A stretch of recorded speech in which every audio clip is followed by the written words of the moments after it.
Bom, gente, nesse vídeo aqui eu vou mostrar para vocês a parte prática aí de como fazer a distribuição eletrônica, tá?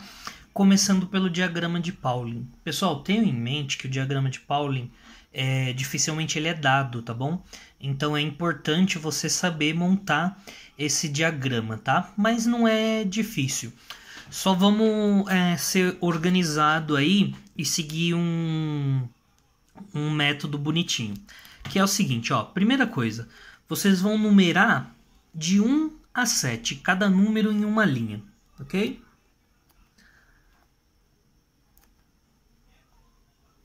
Procurando aí manter o mais reto possível essa numeração, tá bom? E aí o que a gente vai fazer? Essas daqui são as camadas, então camada K, L, M, N, O, P, Q, ok? Cada um dessas camadas possui um subnível, que no caso aqui eu vou colocar o S para todo mundo, tá? Todos eles possuem o subnível S. E quantos elétrons cabem no subnível S? 2. Então eu vou colocar 2 elétrons para todo mundo aqui, ok? Seguindo aí, gente, vocês vão seguir a seguinte lógica, ó. Você sempre vai tirar um número de cima e um de baixo, ok? Então, ó, tirando um de cima, tirando um de baixo, eu fico aqui com 2, 3, 4, 5 e 6. E aí, para esses números, eu vou colocar o segundo subnível, que é o P, que suporta 6 elétrons. Logo após, mesmo esquema, tira um de cima, tira um de baixo, só sobra o 3, o 4 e o 5. E aí vem o próximo subnível, que é o D, que cabe 10 elétrons. Ok? Tira um de cima, tira um de baixo, só sobra aqui para mim o 4. E esse aqui vai ser o F14, ok? Então eu fiz aqui essa estrutura, o que a gente vai fazer? Eu vou pegar a partir daqui de baixo e vou traçar uma linha na diagonal, tá bom? O mais retinho que eu puder. Vou traçar uma linha aqui na diagonal, tá bom? E aí é só eu ir seguindo esse mesmo sentido aqui, ó, tá? Só eu ir seguindo essa mesma direção que eu terei aí o diagrama, ok, gente? Tá. Para que serve esse diagrama, gente? Esse diagrama ele serve para me dizer quantos elétrons eu tenho em cada camada do átomo. Então vamos pegar aqui como exemplo, ó, vou fazer como exemplo o átomo de sódio primeiro, tá? O átomo de sódio, eu tenho aqui o número atômico 11, então ele tem 11 prótons e 11 elétrons. Então o que eu vou usar é esse número de elétrons. Então eu vou enchendo aqui essas camadas até chegar a 11, tá? Sendo, gente, que eu tenho que seguir a ordem dada por essas flechas. Então, ó, sempre começo aqui da ponta. Primeiro, eu passei pelo 1s2, então eu vou colocar 1s2.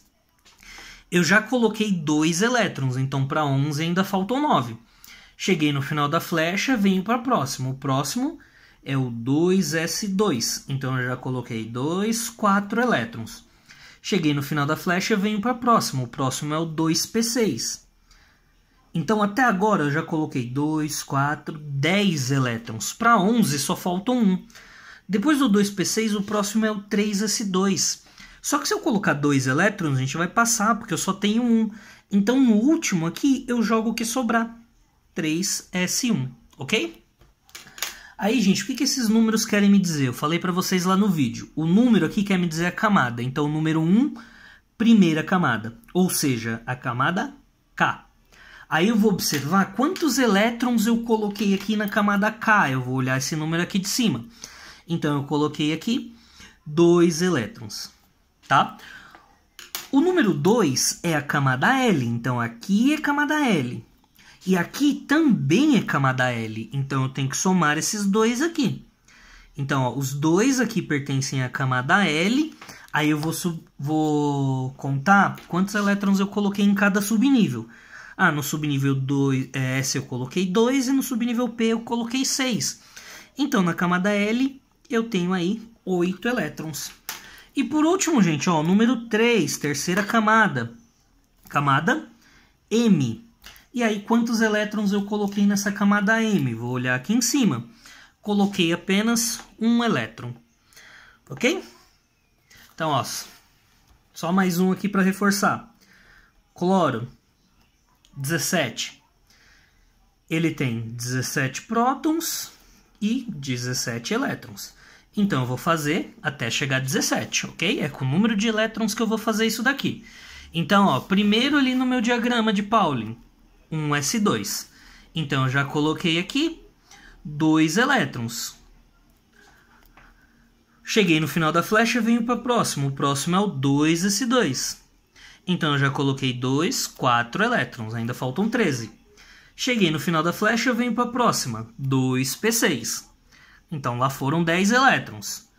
Próximo depois do 2P6, o 3S2. 3S2.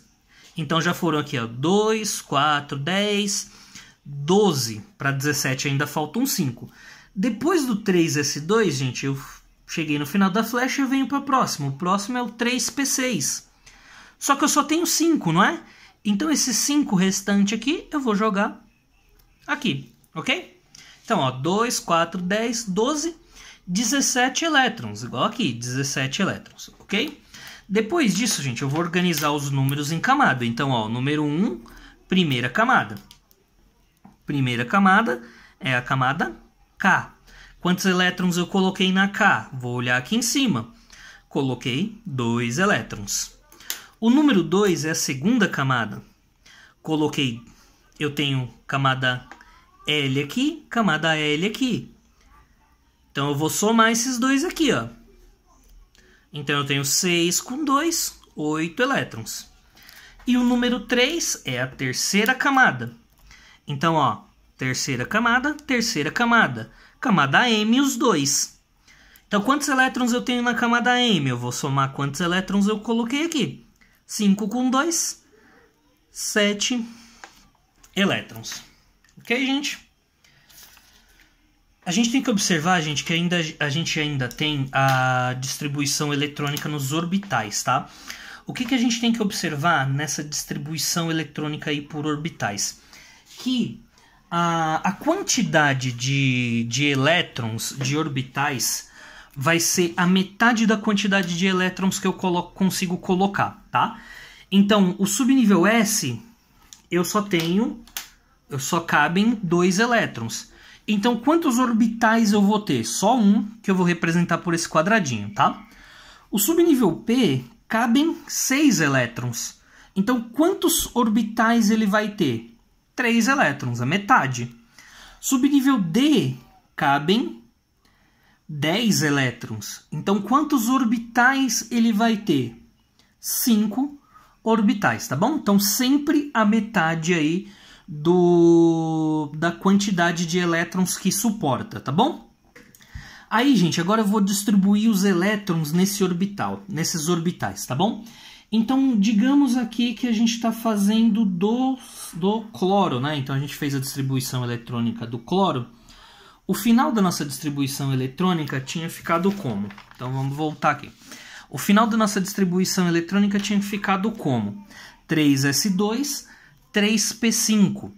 Digamos agora que eu queira aí, distribuir esses elétrons nos orbitais. Então, ó, a camada M possui aí os orbitais, os subníveis S e o subnível P. Então, o S eu sei que é um orbital só, e o P eu sei que tem no total aí 3 orbitais. Então, eu vou colocar aqui 3 caixinhas, ok? No subnível S, eu vi que eu coloquei 2 elétrons. Então, eu vou colocar esses elétrons dentro desse orbital aqui, tá? Como que eu faço isso, gente? A gente sempre vai colocar os elétrons como se fossem flechinhas, tá? E sendo que essas flechinhas vão estar em direções opostas. Então, aqui eu tenho 2 elétrons, eu vou colocar aqui um para cima, um para baixo, ok? A distribuição aqui, ó, do P ficou como? Ficou com 5 elétrons no total, tá? Então, como que eu vou fazer? Vou distribuir esses elétrons nesses orbitais. Gente, primeiro eu sempre vou colocar um elétron, tudo na mesma direção. Um elétron em cada quadradinho, tudo na mesma direção. Então, eu vou colocar aqui, ó, 1, 2, 3 elétrons aqui, tá? Todos com a pontinha para cima aqui, ó. Coloquei 3, aí agora eu volto aqui de novo. Então aqui eu tenho 4, agora já vai ser uma flechinha para baixo. 5, outra flechinha para baixo, tá ok, gente? Então sempre dessa forma. Enche primeiro em um sentido, depois você começa a colocar no outro sentido, tá bom? Então a camada M tem os subníveis S e o P, sendo que esses subníveis têm esses orbitais que estão preenchidos dessa forma, tá bom? Isso aqui, gente, é o que a gente chama de spin, tá? Então, basicamente eu estou dizendo o sentido que esse elétron está girando, ok? Então, aí, tentem fazer os exercícios da apostila para de vocês, tá? Qualquer dúvida é só me mandar lá no Classroom, ok? Falou, pessoal. Tchau, tchau.